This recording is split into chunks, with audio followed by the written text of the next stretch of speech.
अस्सलाम वालेकुम स्टूडेंट्स। तो कैसे हैं आप लोग। आज हम देखने जा रहे हैं एक नया वीडियो जिसमें हम पढ़ेंगे क्वेश्चन नंबर 15। क्वेश्चन नंबर 15 से हम स्टार्ट करेंगे जो कि बता रहा है for what value of n और the nth terms of two APs. हमें निकालना है, सीधी सी बात है, हमें वैल्यू ऑफ एन निकालना है जिसमें इसने दो एपीज दे के रखा है 63, 65, 67 एंड 3, 10, 17 आर इक्वल। हमें वैल्यू ऑफ एन निकालना है जिसमें इसने दो एपीज दिया है। क्लियर स्टूडेंट्स, दो एपीज इसने दिया है, लेकिन ये जो दो एपीज हैं इनकी जो nth टर्म है वो आ रहा है इक्वल। वही बता रहा है question, for what value of n, value of n निकालना है हमें। Are the nth terms of two APs first and second are equal. इनकी जो nth टर्म है वो इक्वल दे रहा है। हमें वैल्यू ऑफ एन निकालना है, तो हम क्या करेंगे काम, हम गिवन से स्टार्ट करेंगे। पहले देखेंगे हम इसने क्या दिया है वो हम लिखेंगे पहले। तो इसने दिया है दो AP, given two APs are, given two APs are, पहली जो एपी है वो क्या दिया है 63, 65, 67 एंड सो ऑन। दूसरी एपी जो है वो क्या है, वो है 3, 10, 17 एंड सो ऑन। क्लियर। तो अब क्या काम करेंगे हम, आपको ये पता होना चाहिए पहली जो टर्म है उसको क्या बोलते हैं, कॉमन डिफरेंस हम कैसे निकालते हैं, ये सब आपको पता होना चाहिए। Clear students. सो जो ये पहली टर्म है इसका हम नाम देते हैं ए। ए जो इसमें है वो क्या आ रहा है, वो आ रहा है 63। क्लियर।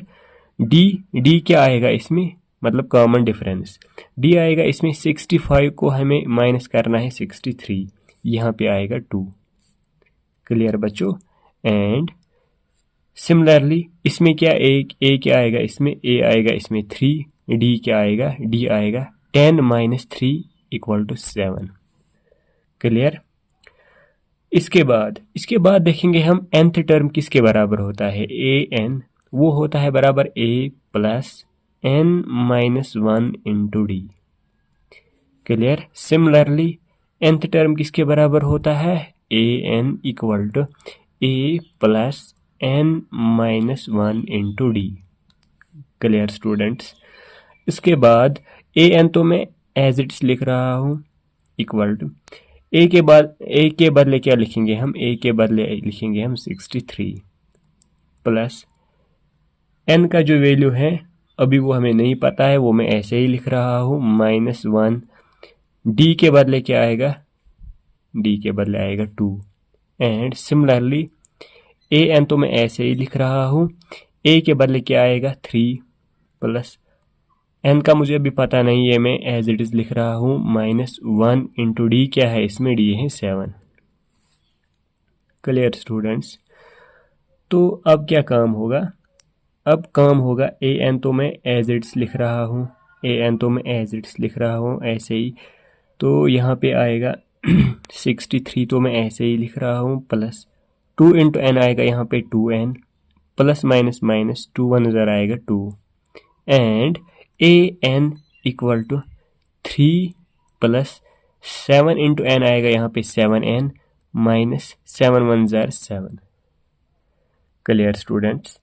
तो इसके बाद क्या होगा, इसके बाद तो मैं ए एन ऐसे ही लिख रहा हूँ, 63 को हमें माइनस करना है 2, यहाँ पे आएगा 61 plus 2n and a N तो मैं ऐसे ही लिख रहा हूँ इक्वल टू 3 माइनस 7, पहले हम लिखेंगे plus 7n plus 3 minus 7, result आएगा माइनस 4। क्लियर बच्चों। तो अगर हम ध्यान से क्वेश्चन को देखेंगे, क्वेश्चन बता रहा है find what value of n, हमें एन का वैल्यू निकालना है जिसमें इसने इनकी जो nth टर्म है वो बराबर दे रहा है। मतलब ये है फर्स्ट एपी, ये है सेकंड एपी, इनकी जो nth टर्म है वो बराबर दे रहा है। मैं लिखूंगा according to question,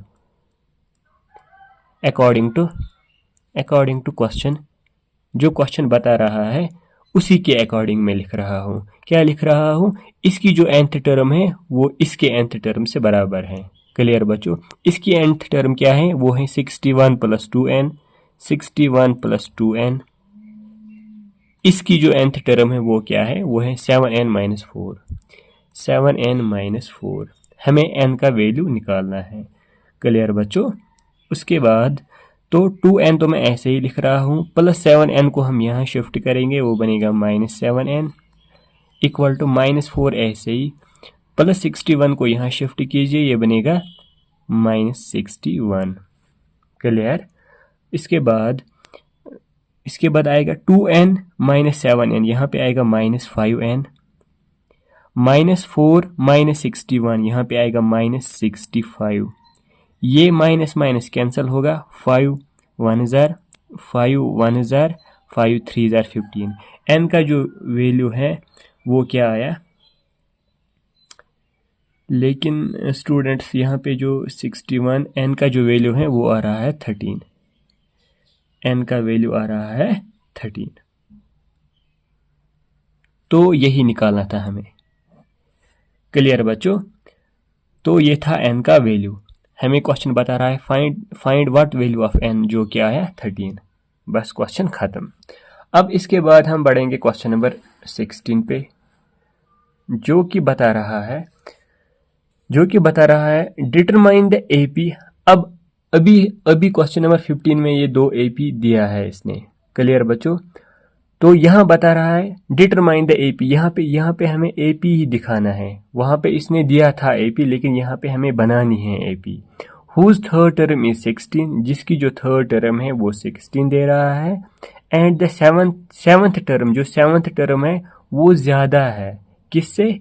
fifth term से। कितना ज्यादा है? 12। वही बता रहा है the seventh term exceeds the fifth term by 12। Clear बच्चों? तो करेंगे हम कोशिश एपी बनाने की, देखते हैं कैसे बनेंगे एपी। स्टार्ट करेंगे हम गिवन से। क्लियर बच्चों? तो सॉल्यूशन करके मैं लिख रहा हूँ। तो गिवन क्या है इसमें? गिवन दे रहा है determine the AP whose third term, यानी कि A3 दे रहा है, A3 दे रहा है 16, A3 दे रहा है 16। लेकिन A3 किसके बराबर होता है? वो होता है बराबर A plus 2D equal to 16। Clear बच्चों? इसको मैं इक्वेशन नंबर A नाम दे रहा हूँ फिलहाल के लिए। आल्सो गिवन क्या दे रहा है? जो सेवंथ टर्म है, मतलब जो A7 है, वो ज्यादा है किससे? A5 से। कितना है ज्यादा? बाय 12। क्लियर बच्चों? इसके बाद क्या करेंगे हम? A7 किसके बराबर होता है? A plus 6D equal to A5 किसके बराबर होता है? A plus 4D plus 12। Clear बच्चों? ये A और A कैंसिल होगा। 6D तो मैं ऐसे ही लिख रहा हूँ, प्लस 4D को यहाँ शिफ्ट कीजिए, ये बनेगा minus 4D equal to 12। 6D minus 4D, यहाँ पे आएगा 2D इक्वल टू 12। 2 1 ज़ार 2 6 ज़ार, D का जो वैल्यू है वो आया 6। क्लियर बच्चों?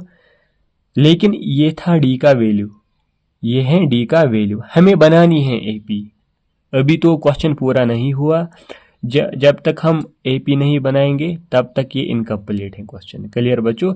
AP बनाने के लिए हमें A का वैल्यू पता होना चाहिए और D का वैल्यू पता होना चाहिए। D का वैल्यू पता चल गया, अब हम A का वैल्यू कैसे निकालते हैं देखते हैं।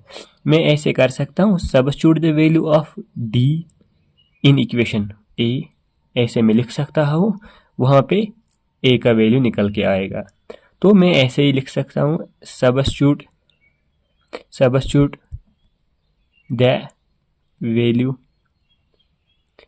ऑफ D किस इक्वेशन में? In equation A। क्लियर बच्चों? Substitute the value of D in equation A। लेकिन A के जो इक्वेशन है वो क्या बता रहा है? वो बता रहा है A plus 2D equal to 16। A plus 2D, लेकिन D के बदले हैं 6 इक्वल टू 16। क्लियर बच्चों? A प्लस 2 से किधर आएगा? 12, 2 से किधर आएगा? 12 equal to 16। A equal to 16, इसको यहाँ शिफ्ट कीजिए -12। ए का जो वैल्यू है वो कितना निकला, 16 - 12 आएगा यहाँ पे 4। ए का वैल्यू भी पता चल गया, डी का वैल्यू भी हमने पहले ही निकाला था। तो देखते हैं कैसे अब ए पी फॉर्म होगी। क्लियर बच्चों? देयरफॉर सबको पता है जो ए पी हैं वो किस फॉर्म में होते हैं। ए पी होता है लाइक ए, पहली टर्म होता है ए, दूसरी टर्म होता है a + 1d, तीसरी टर्म होता है a + 2d, फोर्थ टर्म होता है a + 3d। ऐसा चलता जाएगा ये। Clear students? ऐसा चलता जाएगा ये। a का जो वैल्यू है वो दे रहा है 4, a का जो वैल्यू है वो दे रहा है 4, 4 + 6 आएगा यहाँ पे 10। a का जो वैल्यू है वो दे रहा है 4 + 2, d का वैल्यू है 6, 6 2 12, 12 + 4 यहाँ पे आएगा 16। तो ये एक एफी फॉर्म होगी जो कि हमें दिखाना था। क्लियर बच्चों? तो ये था क्वेश्चन नंबर 16 का सॉल्यूशन। अब नेक्स्ट वीडियो में हम देखेंगे इसका नेक्स्ट पार्ट जो कि है क्वेश्चन नंबर 17, वो हम नेक्स्ट वीडियो में देखेंगे। तो thank you so much students.